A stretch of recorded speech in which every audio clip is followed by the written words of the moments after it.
Hi అండి అందరికీ. ఇదివరకటి వీడియోలో 3 రెక్కల పూలు చూపించాను కదా. ఇప్పుడు 4 రెక్కల పూలు సేమ్ పసుపు తీసుకొని కొంచెం కాటన్ తీసుకొని 4 సైడ్స్ అలా ప్రెస్ చేయాలండి. పెటల్స్ లాగా కనబడతాయి. ప్రతిదీ 16 ఒక రెక్కవైనా 2 రెక్కలవైనా 3 రెక్కలవైనా 4 రెక్కలవైనా 16.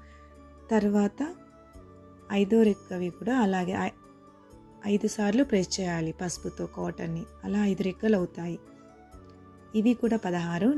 నేను ప్రతిదీ క్లారిటీగా వీడియో చూపెడుతున్నానండి. అంటే బిగినర్స్కి, న్యూలీ మ్యారీడ్ వాళ్ళకి చేసుకోవడం ఎలా అనేది చూపెడుతున్నాను. తెలియని వాళ్ళకి 1 రెక్క, 2వ రెక్క, 3వ రెక్క, 4వ రెక్క, 5వ రెక్క ప్రతిదీ 16 చేసి పెట్టాను. తర్వాత కుంకుమవి కూడా మళ్ళీ వీడియోలో చేస్తాను.